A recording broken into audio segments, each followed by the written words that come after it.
Today's going to be the fourth in my weekly series of graphical comparison videos that I'm doing to celebrate the 35th anniversary of the Legend of Zelda series. This week's video is going to be on my favorite Legend of Zelda game, The Wind Waker. Releasing in early 2003 in North America on the Gamecube, Legend of Zelda The Wind Waker received its HD release on Wii U only 10 years later in 2013. I remember when this game came out, and the internet was very split on the graphical style that was presented, expecting a more real-life Zelda on the new Gamecube hardware. And the cel-shaded graphics took the majority of the headlines.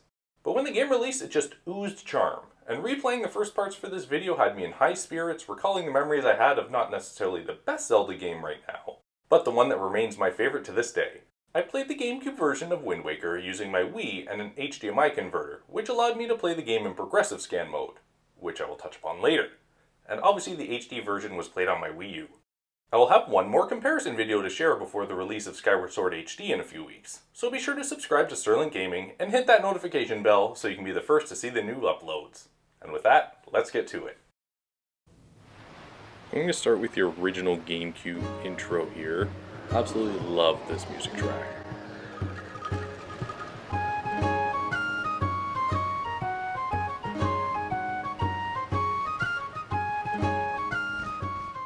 Then a switch over to the Wii U version, looking nice and crisp. Here we got our first view of Outset Island. Starting with the GameCube side of things. The ever classic Errol yelling out for her big brother.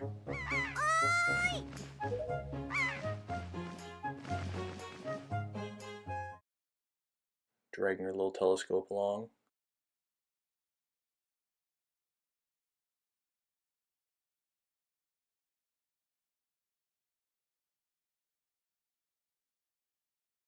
Who is this lazy guy? Found him.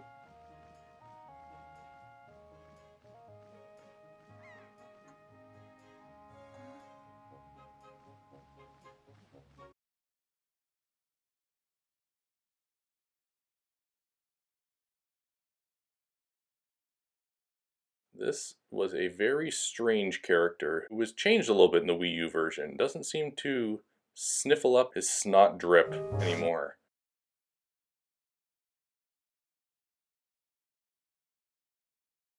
Here's Link getting the hero's clothing and not seeming too eager to be wearing them.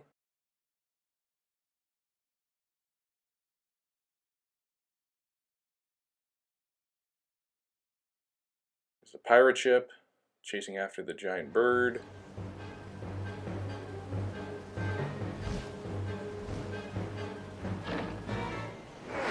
Smacks it in the face with the cannonball and drops Tetra into a forest.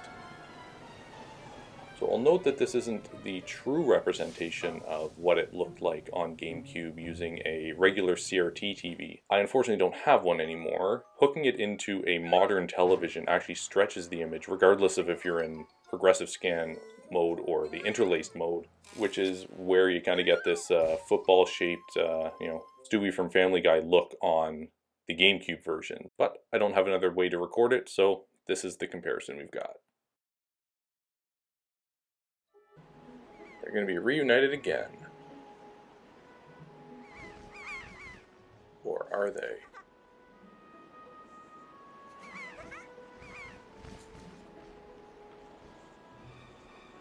A lot of these I just wanted to really showcase the range of emotions that Link's face has.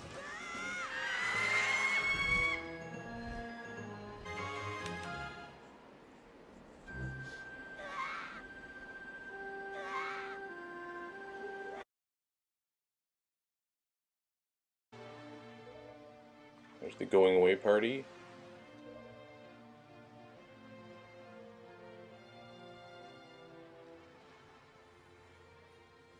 See that your grandmother is on the deck.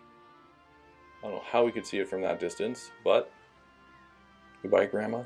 I'm off for an adventure. So I always liked Nico's little scream as he jumps. And here you can actually see the different fire effects between the two versions.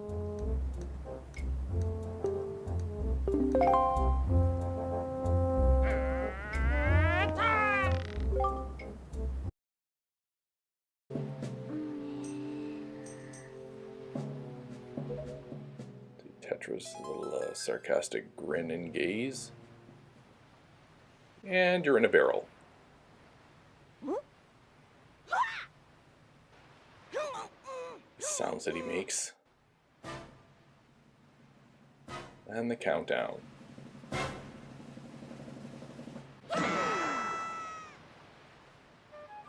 We'll wave goodbye.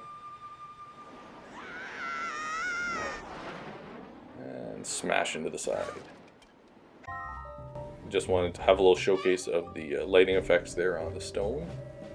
And I never knew what sidling was until I started playing this game, so here's a sidle.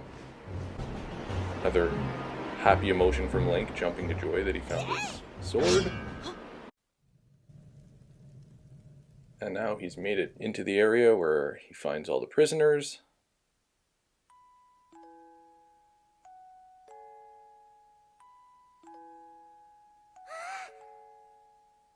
Happy once again. Something suspicious about this.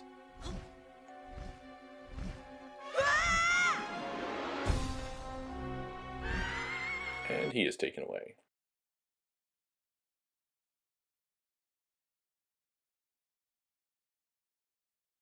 Gendorf makes the executive decision to get rid of him.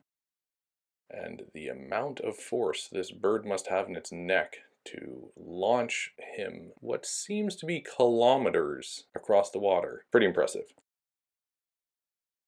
He wakes up in a boat that talks.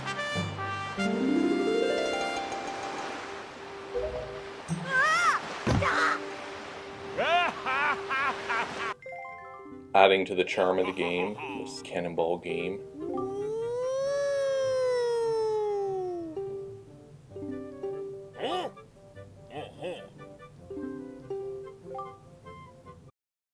Then everybody's favorite, Green Fairy. Excited jumping and his catchphrase.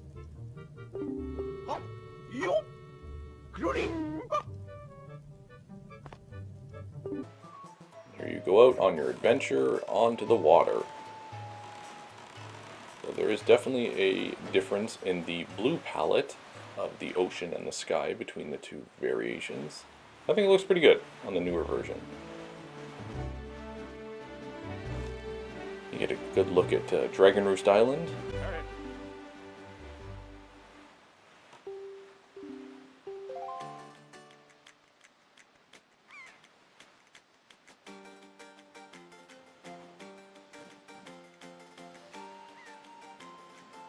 And then lastly here you get the Wind Waker.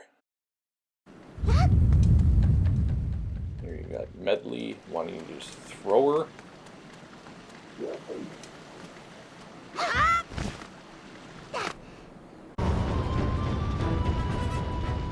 Somewhat terrifying Moblin with a ginormous underbite and bottom lip. Grappling hook.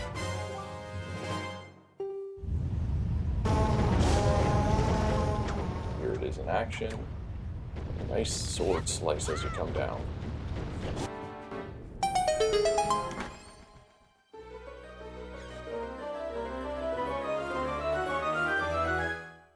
Getting the big key. I didn't get any footage of this on Gamecube, but capturing a fairy in a bottle, he always looks so sad. I mean, I would be too, in a confined space. Alright, now here is the first boss battle. I thought this looked absolutely amazing on the Gamecube the first time I played it. Here's the Wii U version of it.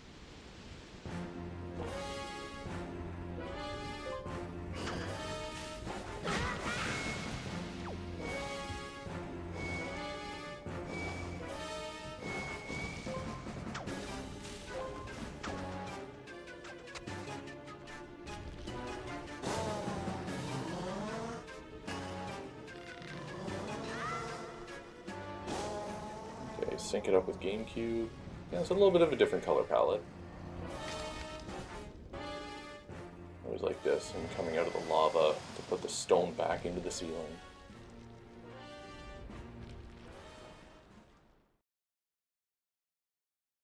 Here we are dealing the final blow, and the two of them compared against each other.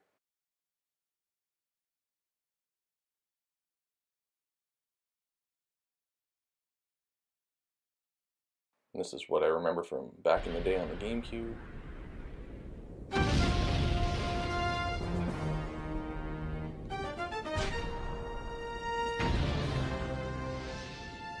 Another jump for joy.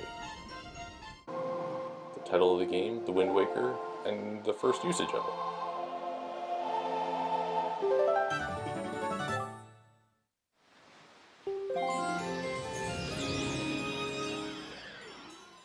And then finally here, one of my favorite NPCs, the fish that updates your chart.